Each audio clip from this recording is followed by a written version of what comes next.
What's going on, y'all? Jordan, another episode of Lightning Latest. Gonna dig into this one. We got a couple things to talk about. Obviously, the Avs recap. Disappointing one, but you know what? That's okay. We'll get it back. We're gonna start with the front office a little bit. Also, a little bit of JoJo as well, even though he didn't play tonight. So we're gonna talk about his performance to start the season, and of course, we're gonna finish off with our patented what if.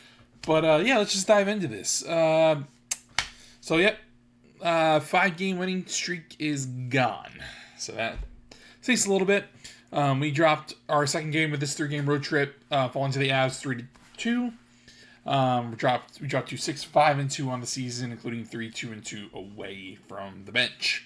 So, Avs goalie Scott Wedgwood outdueled Vasi. He had 22 saves for his NHL leading 8th victory, while Vasi stopped 30 shots in defeat. So,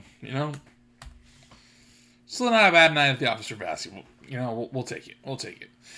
Victor Olofsson, a late offseason addition by the Avs, actually was featured on What If. I talked about why he fit in well with the Bolts, but he scored twice for Colorado before former Bolt Ross Colton also pitched in with the third and final goal of the game for the Avs. The Avs used a really strong second period in which Olofsson and Colton scored twice within 73 seconds of each other. So the Bolts led 1-0 at one point, and then the Avs made a comeback. So the Bolts' defense, other than that, really looked pretty good throughout the night. The first Olofsson goal was on a power play opportunity, so we haven't really allowed too many of those this year as well. The PK's been really, really strong, so that's okay. You know what? Games like this, where we know are going to be tough, we lose them close. That happens sometimes. So Nikita Kucherov scored his 5th goal of the season on an unassisted beauty shot of a shot. It was just fantastic to watch.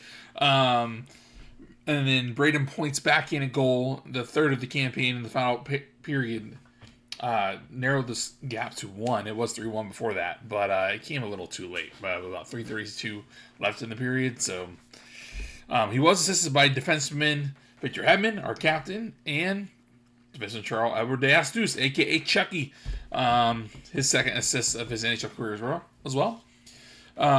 Kuch's goal in the first period gave him 1,005 points, breaking a tie with Brian Propp for the 100th place in NHL history. So it's pretty darn cool, not gonna lie. Kuch is slowly making his way up the ladder, so we'd love to see it. We'd love to see it for sure. The Bolts loss, though, does snap a 5-game winning streak. So that's a bit rough, and but that's okay, because this loss, it wasn't. We still looked really good. Honestly, outside of that flurry in the second period, really pretty solid. The offense just needed to pick it up a little bit more, but I mean that's okay. Sometimes it's how it breaks, The 22 shots, I think it was he scored. He saved 22. He saved 22, so the 24 shots wasn't quite enough. But you know what? That's okay. Any game where we're shooting over 20 times, I'll take it.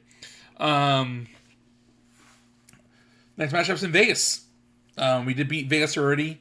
We beat them at the bench on 10-26, 2-1 in overtime. So if we beat Vegas here on the road, that's it. That's the season series done. A sweep. So let's see it happen, because this could be another Stanley Cup matchup that could happen down the road. So beating Vegas would be a nice ending to this 3-game road trip. Points. Talked to Benjamin Pierce of the Bolts official website post-game, and Pierce shared Points' thoughts via Twitter on the matchup. So he said, "I thought the first was good. They had chances on the power play, but I thought 5-on-5 we were controlling a lot of the play. And the second, they kind of took over. We had a stretch there. I don't know how long it was for those 2 goals, but that's tough to come back from. Fast played great, and the PK did a great job to keep us in the game, and we just come up short in the end." So, tough blow for Pointer for sure. Tough blow for the whole team. It's just, you're really hoping to continue that winning streak up to 6 games. It didn't happen, but you know what? That's okay. These kind of things happen all the time in the NHL. So, 5-game run was nice. Let's start on the 5-game run starting with the Golden Knights on Thursday. So, let's dive into the front office a little bit, because, the Athletic did their annual rankings, and they ranked them 3rd overall, which is awesome. The Athletics' Chris Johnston, Michael Russo, and Sean Gentile ranked the Bolts third best in the NHL, behind the Panthers and the Stars. Bolts received 40 first place votes, 28 second place votes, and 25 third place nods. This is what the trio wrote about the Bolts front office. It's been 4 seasons since the Lightning last won the Cup, but they've maintained their esteem among the rest of the league. Part of that is due to Breboy's stomach for making tough decisions, maximizing the window with Nikita Kucherov, Victor Hedman, Braden Point, and Andrei Vasilevsky is the name of the game, and Breboy plays it well. One panelist said that with better health in the first round against Florida, the Lightning could have won it all for a third time.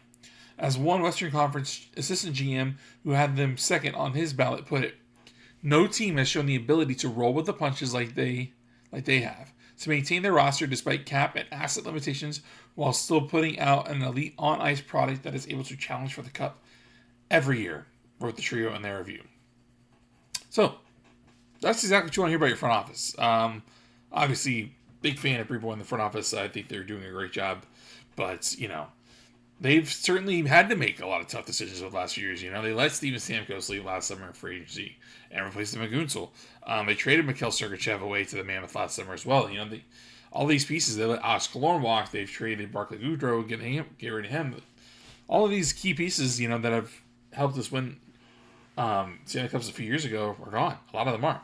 So, but Brewers still got this in it, and that's what matters.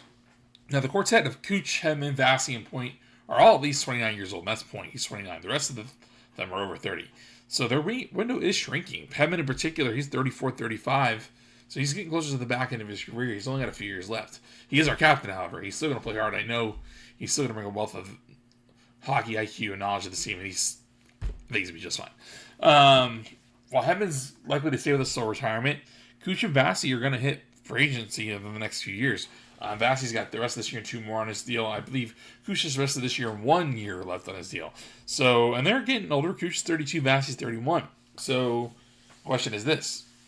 Does Breboy like to keep them and, maintain this current core? Even though it is aging, we can still supplement it, right? The addition of Jake Gunsel is just one way we can do that. Or do we let one of them walk? I feel like if we let one of them walk, that's the tough thing. Who is it? I don't. Unless they both really fall down on the totem pole, they'll both need to keep them. They don't need to leave. But we'll see what happens because we don't run the team. Breboy does, and if he can make the hard calls, then it keeps us in contention. Still, that's what matters. But we're going to talk about the goaltending position, and JoJo's making me eat my words, guys. Guys and gals, it's kind of wild. The number 30-year-old number 2 goalie started off the season well, starting 4 games for the Bolts. He's 3-1-0. Lone loss to the Blue Jackets on October 18th. So almost a month ago now. Save percentage of .916 and a GAA of 2.78. Showing the Swedish netminder can certainly hold his own. He's playing a lot better than he has in the past. Really, really, really stepped up his game and is just playing smart, good hockey, and that's what we want to see. Even if he's going to continue to remain the number 2, that's okay. There's nothing wrong with that. Now, the Bolts should look to give him some more starts this year for multiple reasons, however, including Vasi's health, because the number 1 goalie started and played in 60-plus games in the last 3 of the last 4 years, plus playoffs, So you want to see if JoJo can handle the increased workload, especially if he does want to be a number 1 goalie down the line. He's still got plenty of time to do that. He's still in his athletic prime. If he can handle the increased workload, it would be wise to start thinking about a potential extension as well.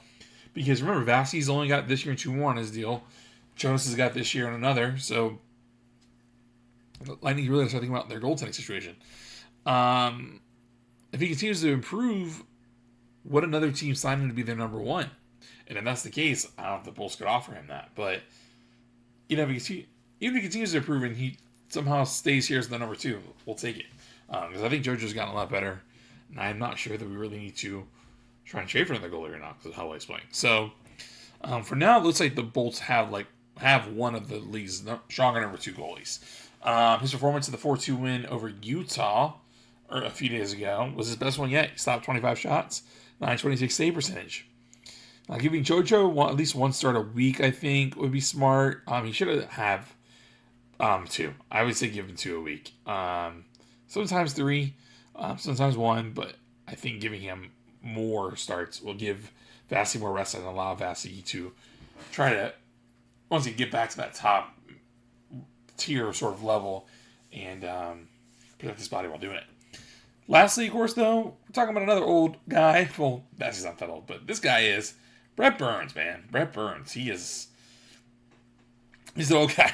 40 years old, the 2003 first rounder, is still an impactful blue line contributor. Even after spending 7 seasons with the Wild, who drafted him, he spent the next 12 with the Sharks and then another 3 with Carolina. This year's his first in Colorado. He signed a 1-year deal with the Avs this past summer.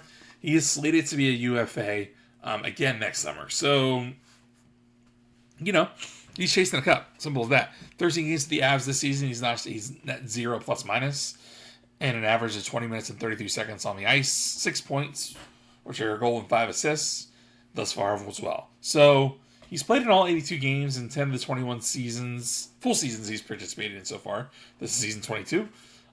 70 plus and another 5 as well. So 16 and 21 seasons, he's out there pretty regularly and putting in a solid workload. And then he was in 69 or 68 games for another season or 2 as well. So, pretty durable for the amount of hockey he's played. The last 4 seasons, actually, he's played on all 82 games. So he played in every single game he could for the Canes. And then he played in 82 the final year with the Sharks. So last year, pretty good. +7 plus minus, 29 points, 6 goals and 23 assists. Average time on ice of just under 21 minutes, about 20:57 to be precise. So that's not too bad for a guy that's 40 years old. Now, with the Avs, he's on the second line. He played well tonight.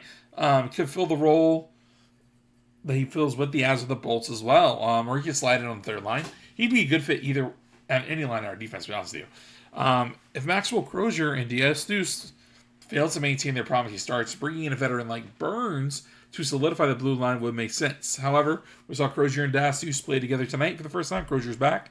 So that's something you want to see, right? But the Avs currently looking to get back to the playoffs. It is unlikely that they trade him, especially after proving 8-1-5 tonight. It would take a lot to do that, I think. So this is a slimmer odds one, but it was fun to talk about because I would love to see Brett Burns in bolt blue because got so much respect for the player himself. Tomorrow, Golden Knights preview, which will be a lot of fun. We're going to talk about Cooch as well because that tremendous 1,000-point milestone, something should break down more. And a couple other Bolts-related tidbits as well, obviously, and we're going to cap it off with a what-if. So, this is Jordan Llanes signing off. We're talking about Golden Knights tomorrow. See y'all there. Have a good one.